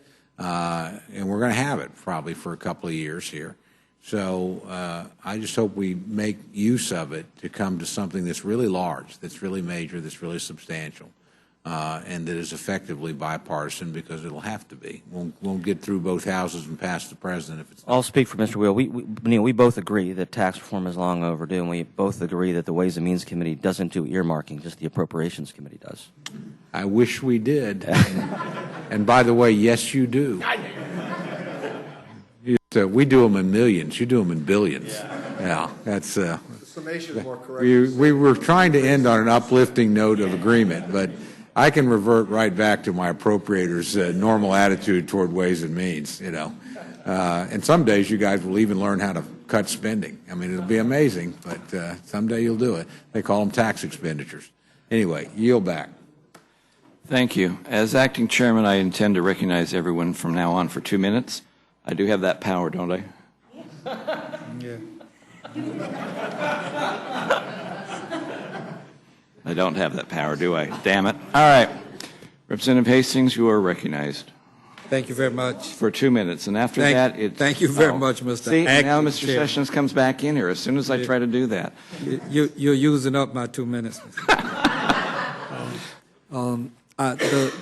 the question that I asked earlier in speaking to the wrong measure, and I apologize to my colleagues for that, was if in Chairman Camp's draft, he explicitly repealed this particular proposal. How is it, or what has changed since the time that he did that? Well, if you look, thank you, Mr. Chairman, Mr. Hastings. If you look or read Mr. Camp's proposal, I think Mr. Neal would agree with this. It's a pretty exhaustive, comprehensive, thorough reform of our tax system, and it had a couple large goals in mind. One was significantly changing our tax code, simplifying our tax code, reducing rates both for corporations and for individuals, significantly changing the type of tax regime that it is. And in that context, the chairman got rid of hundreds of items, partly for simplicity. And if you can reduce the rate to 25% from 35%, the corporate rate, bonus depreciation in his mind wasn't as important. But with a 35% effective rate that, by the way, some corporations in my district they pay an effective rate of 35%, while their international competitors are paying 20 and 25%.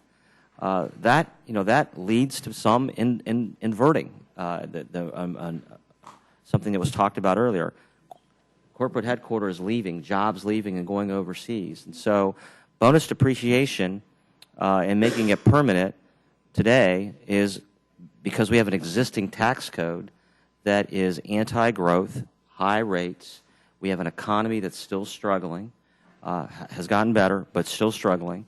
And as I said in my opening remarks, and as Chairman Camp would tell you today, in talking to job creators and CFOs, depreciation, as Chairman Sessions said, is one of the biggest tools in a toolbox to allow them to grow their businesses and, most importantly, create jobs. Right. There is some evidence that some multinational corporations are returning to the United States. There's a little bit of evidence of that. It'll be interesting to see how it plays out. Yeah, I would love to see that evidence. Well, some are. Thank you. I would love to see it. Yes, Mr. Neal. In reference to your point, having a long history on this committee, this is one of the worst things that we could do to make permanent. Yeah. And I think that I understand trying to strengthen your hand for bargaining down the road. I got you. But in terms of overall policy, you find conservative economists who will make the argument that this would be ill-considered. I understand. Mr. Tiberi, then, do you accept the Office of Management and Budget's determination that over a 10-year period of time that this would create a deficit of $287 billion, notwithstanding what my friend from Utah refers to as zero? Joint tax proposal, but in their macro, the same joint tax in their macro analysis says that it will bring in $10 billion in new revenue. Okay. Then you do agree that for all intents and purposes, it is a violation of PAYGO. I'm not going to agree with that. Well, I'll show you in a few minutes when we do the rule why we had to do a waiver. Okay. Because when you look at it, if it's scored as statutory pay-as-you-go, as OMB has done, then it's going to be a violation. As a matter of fact, it might even be a violation of the Ryan budget. Also, I'm just curious as to whether or not you think that this could trigger even worse sequestration. No, I actually believe, as it was said earlier, if you talk to real job creators on the ground, this will create jobs, which more people will pay taxes, which will bring in more revenue. I wish I could believe that because there are some job creators that are very profitable corporations that will benefit from this that haven't hired anybody in a very long time, and they're still making tremendous profits. Do you agree with that? I'm sure there are job creators or businesses that haven't hired new people that are taking advantage Exactly. of this. Exactly. There's no guarantee. There's no guarantee in this particular instance, that they're going to do that. Now, we've had some 60-odd tax extenders, and we've come up here with 10 so far that we want to make permanent. And I agree with the observation that was made earlier that it isn't going to happen. And although Mr. Cole is not here, I would point out, and I certainly accept Mr. Neal's historic references to the fact that this particular extender has been used to stimulate the economy in downturns, and now we're going to, if you were to have your way, make it permanent. But Mr. Cole was saying that we're going to have divided government after the 2014 election. And my experience with the can is that we will kick it down the road and start talking about the 2016 election just as soon as the lame duck is concluded and we do the omnibus and go on and get out of here at or about Christmas time, as we've been doing for all the years that I'm here, both in the majority and in the minority. Let me get to something that may have been an oversight that was pointed out to my office and others by the Florida Farm Bureau Federation, and this isn't something that is a got you kind of thing at all. But apparently, what happened in the legislation, and maybe Mr. Camp will be able to correct this, it may sound funny, but there is a provision that allows for depreciation of bushes, as it were. And what happens is the depreciation, and I think Mr. Nunes from California correctly brought this kind of measure to you, dealing with nuts and other things that grow on trees. But the fact of the matter is, the Florida Farm Bureau Federation points out that blueberries don't grow on trees, they grow on bushes. And so I would hope that the message would be carried back, and I would think Mr. Camp would be interested, since a whole whale of a lot of our blueberries come out of Michigan. And I think it's just a little bitty thing, but it's big in the minds of some. If we are going to have this depreciation, then I would think that that's just a minor correction that could. I'm a city boy, so I don't know. That's unfortunate, because you really missed a hell of a lot of good experience. Ask Ms. Slaughter. So I will tell you that the issue came up during our markup, our recent markup, with respect to blueberries. Mr. Nunes, you correctly stated, has been working on this piece of legislation specifically to what you're speaking about for 4 years. And so it has been vetted. We have scores. The chairman is open-minded as the process continues to continue to look at that particular issue. Michigan is a blueberry state, but it just came to our attention actually the day of the markup. Well, I appreciate that. I happen to represent a lot of the specialty crops, and a lot of us represent citrus, as does Mr. Nunes, and he's experiencing, as a lot of places are, extraordinary drought and issues that caused this to be of vital concern. That said, I just don't see the rationale that allows that when measures having to do with middle class and poor people come up here, that we find the offsets. But now we are talking about something where some major corporations that are very profitable will benefit, and I can't help but use the term corporate giveaway. I do agree that there are some small businesses, and I'm speaking now not in the category of billion profitable corporations. Some of those small businesses would benefit. But that's why I would be an advocate for, and I wish that we had just put it out there and let everybody in here have to take a position on meaningful tax reform. because if we do not, we're damaging ourselves, not as Democrats or Republicans, but as a nation, in my judgment. We need to reform the tax measures. And this is just one aspect, and I agree with Mr. Neal, and I believe some of our other colleagues do, that this may be one of the worst of the 60 that we could have chosen. With that, Mr. Chairman, I'll yield back. Gentleman yields back his time. Gentleman from Georgia recognized. Thank you, Mr. Chairman. I appreciate Mr. T-Berry's recognition of my tax passion. I have some tax passion. I'd like to get you guys out of the business of perpetuating the myth that businesses pay taxes at all. I mean, I believe that Mr. Hastings is genuinely concerned about profitable corporations and their tax level.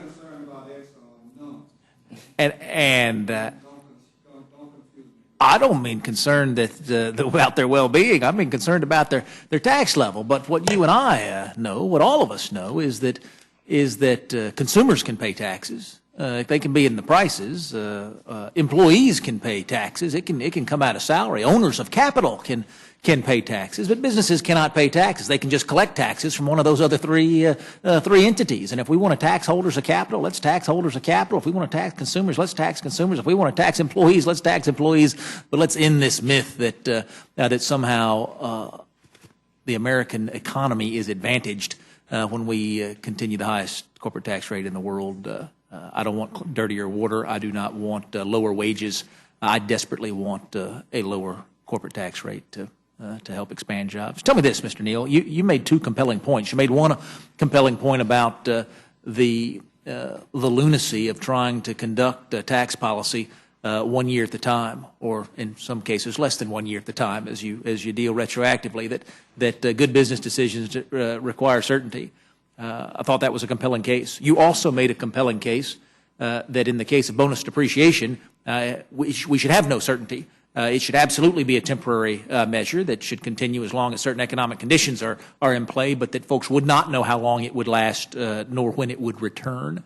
Why is that? Why is that true? I think one can make an argument that in tax policy, that in certain economic cycles, which we all accept, that there are cycles to the economy, and trying to figure out what the consumer is going to do at any given time is very difficult. Current example, stock market above 17,000, but the worker participation rate is worse shape than it's been in decades. Fair statement? Absolutely. And trying to figure out what might incent a certain behavior at any given time is terribly challenging. And the imminent danger that one confronts in tax policy is getting it wrong. And I think what we would all agree upon right now is that after 1986, we've really touched it here and there, but we haven't really gotten it right. And example, federal revenue as a percent of gross domestic product, which is a difficult measurement. Federal revenue after the agreement that we made on New Year's Eve is still somewhere around the Eisenhower years as a percent of gross domestic product. And the argument we've had in this town since the end of World War II is really whether or not revenue ought to be at 19.5 cents, maybe 20 cents on the high side of GDP, or whether it ought to be at about 18 cents. So trying to just get that forward to find out how you pay for a war, 2 wars, veterans benefits, Social Security, Medicare. There's a series of issues that go into this. And I don't profess for one moment to have all of the answers. But I do think incenting certain behaviors at certain times in an economic downturn makes a good deal of sense. And that's kind of what both parties have generally adhered to. And I think that, as Mr. T-Berry explained his position, I think what he was essentially saying that this probably strengthens their hand when they go to conference with the Senate. But I would come back to the point that I made a moment ago, and that is we are still likely to end up with most of the Senate provisions on a short-term basis because that'll take us to a coerced notion of doing tax reform, which has to be done. Tell me this, because again, I find that compelling. There are only so many levers you can pull for economic growth, and you have to be sensitive to when you pull those levers. But I don't ever see those bills come out of the Ways and Means Committee that say this is all about incenting behavior, and so doing anything retroactively is a wasted dollar that incentivizes absolutely no behavior whatsoever. It really is just a giveaway to folks who made decisions not expecting this to be there, but now it's there today. Why are we going to do this? It's shameful that we've waited six months. It's shameful that this uncertainty exists, but how do we improve upon that by giving away tax policy that incentivizes nothing? I think one of the fair things that was done in the modeling of this tax reform debate and discussion, virtually every provision was put under the magnifying glass, and the stakeholders had a chance to come in and make their argument. And without the glare of the cameras, there was a pretty good conversation. Why is this here? Tell us why it's here. And as you might expect, you hear some pretty interesting arguments about why certain items are there. I've heard a defense over the years of bows and arrows. I've heard a congressman from Florida some years ago make the most impassioned plea I've ever heard for the honeybee subsidy. We've heard it all at the Ways and Means Committee. So your point is well taken. You want to take up the whole system, tip it over, and find out what falls out and why. But there was an honest effort here, by the way, with Democrats and Republicans to probe. Is that a fair statement, Patrick? It is. We went through it. And the idea, I think, in the end is you're going to find that some provisions are going to fall out, and there will be others for the sake of perhaps a deal down the road that you might have to keep that you don't like. And, you know, part of the challenge in tax work is you might not love a provision, but you like the deal. And that's what Reagan and O'Neill and Rostenkowski did in '86. Mr. Tiberi, will we see an end to retroactive tax reductions? Well, we should see an end to the extenders, by the way, and I think Mr. Neal and I would agree on that. That's why comprehensive tax. Another reason why comprehensive tax reform is so good. But let me address your question, Mr. Neal. You and I, not everybody's going to agree with this, but I think you and I would agree with this. And you've heard this statement before: the more you tax something, the less you're going to get of it. Right? Well, expensing is the opposite of that. You think about it, and that's why the chairman thinks it should be permanent. That's why I think it should be permanent. I agree with what Mr. Neal said, but if it's a good policy that allows job creators to grow their businesses, in good times or bad, to grow their businesses and create more jobs, let's make it permanent. And that's what this is all about. This is about making it permanent. Expensing is a good thing that, quite frankly, allows people to do what we've seen in the past, whether good times or bad, grow their businesses. You would look forward to having an overheated economy where we had to have the discussion about whether this is a lever that we should pull back one day down the road? That would be a great discussion to have. At the end of the day, we know that our tax system inhibits growth. We know that today. You've heard it, I'm sure, from a lot of job creators. That's why you have your own plan. Your plan's looking better and better every day, Mr. Woodall. Right here, Mr. Tiberi, is where that gets me. But yeah, I thank you. I thank you both. There is no, I don't know what the silver bullet is to getting folks back to work in this country, but I'm absolutely certain that tax certainty and good tax policy are absolutely critical to it. And looking at the way the two of you are working together on that goal, candidly, gives me much more optimism today than I would have had yesterday, and I very much appreciate you both for that. I yield back, Mr. Chairman.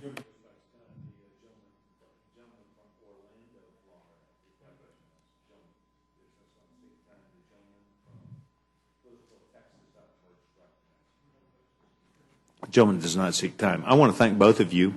Magic Bell has now gone off, which caused a stir of activity in everybody's mind. I got to tell you, I think it was easier to do tax reform than it was to come to the Rules Committee. Yeah. You know. Let me tell you what, this is really fun. We find both of you invigorating. You not only came up for fair play today, but I hope you were treated fairly. I want to thank both of you. You're now excused. This closes the hearing portion of H.R. 4718. Mr. Neal, thank you very much. Yes, right here, just right here for the record. Thank you very much, Mr. Chairman. Appreciate your help. That is for testimony from the gentleman.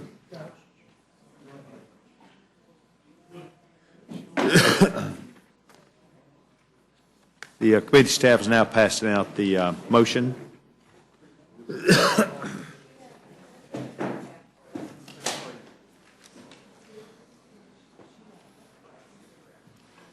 Chairman now being treated a motion from the gentleman from Utah. Mr. Chairman, I move the committee grant H.R. 5016, the Financial Service and General Government Appropriations Act of 2015, a modified open rule. The rule provides 1 hour of general debate on the bill, equally divided, controlled by the chair and ranking minority member of the Committee on Appropriations.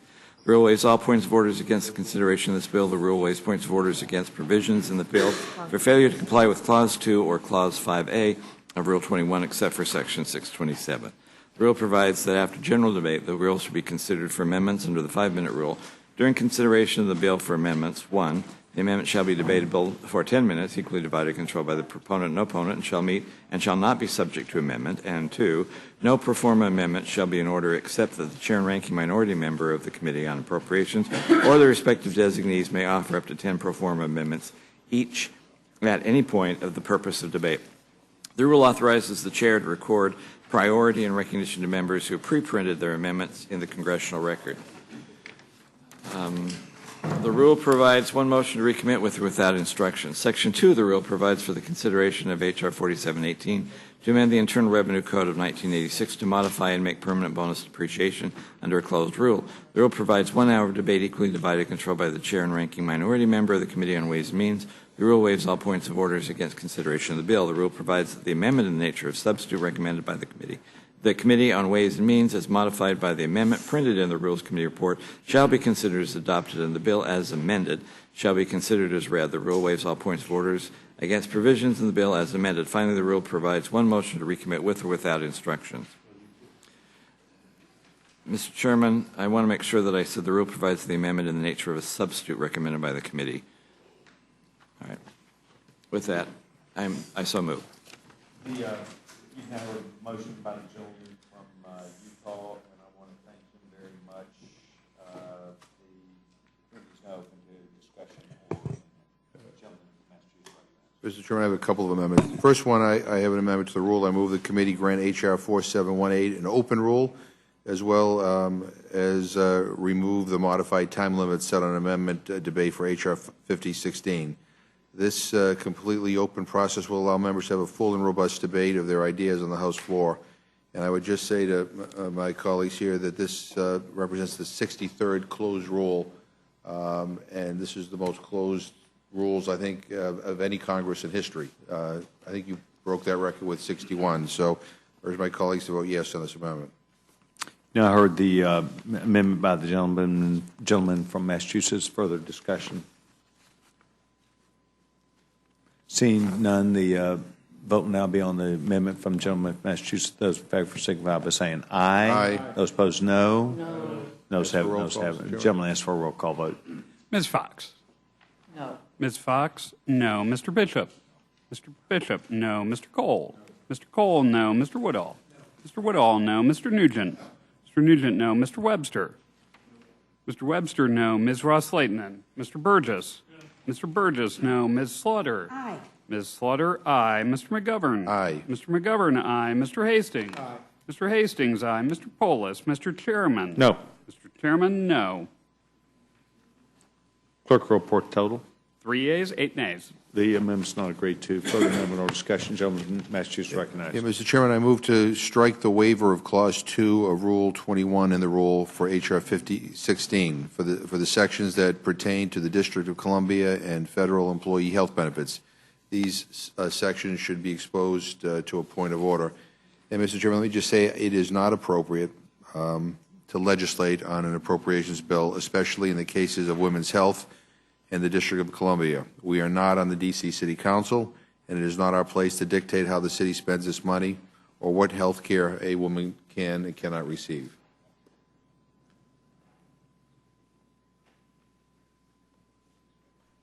I thank you very much for the amendment and the discussion related therein to further discussion. Seeing none? I second what Mr. McGovern just said. Gentlewoman's recognized. Again, not only the issue that we would say that the federal health law should not cover women in the District of Columbia is something I think is beyond our scope, but second, that the war on women continues, and I think because it is absolutely legislating on appropriations bill, is totally inappropriate for it to be here, and I join Mr. McGovern in his motion to strike. Further discussion. Those in favor of the McGovern amendment signify by saying aye. Aye. Those opposed, no. No. Noes have it. Roll call, Roll please. call is requested. Ms. Fox. Gentleman requests roll call. I do. Gentleman requests roll call. Ms. Fox. No. Ms. Fox, no. Mr. Bishop. Mr. Bishop, no. Mr. Cole. Mr. Cole, no. Mr. Woodall. Mr. Woodall, no. Mr. Nugent. Mr. Nugent, no. Mr. Webster. Mr. Webster, no. Ms. Ross-Lehtinen. Mr. Burgess. Mr. Burgess, no. Ms. Slaughter. Right, aye. Ms. Slaughter, aye. Mr. McGovern. Aye. Mr. McGovern, aye. Mr. Hastings. Aye. Mr. Hastings, aye. Mr. Polis. Mr. Chairman. No. Mr. Chairman, no. Clerk will report the total. 3 yeas, 8 nays. Amendments not agreed to. Further amendment or discussion. Gentlewoman of New York is recognized. Gentlewoman does not seek recognition. Does not seem the committee has further amendment or discussion. Those in favor of the motion from the gentleman from Utah signify by saying aye. Aye. Those opposed, no. No. The ayes have it. The ayes have it. Gentlewoman requests roll call vote. Ms. Fox. Aye. Ms. Fox, aye. Mr. Bishop. Mr. Bishop, aye. Mr. Cole. Mr. Cole, aye. Mr. Woodall. Mr. Woodall, aye. Mr. Nugent. Mr. Nugent, aye. Mr. Webster. Mr. Webster, aye. Ms. Ross-Lehtinen. Mr. Burgess. Mr. Burgess, aye. Ms. Slaughter. No. Ms. Slaughter, no. Mr. McGovern. Mr. McGovern, no. Mr. Hastings. Mr. Hastings, no. Mr. Polis. Mr. Chairman. Aye. Mr. Chairman, aye. Clerk will report the total. 8 yeas, 3 nays. The motion by the gentleman from Utah passes and is accepted, and the gentleman from Oklahoma, young chairman, will be handling this for Republicans. Mrs. Slaughter will be handling this for the minority. I want to advise the committee that I do not expect that we will have another meeting this week. I want to thank everybody for their attention, their time. And we're now in the middle of votes, and I would remind the committee of that, and we are now done with our business for the day and the week.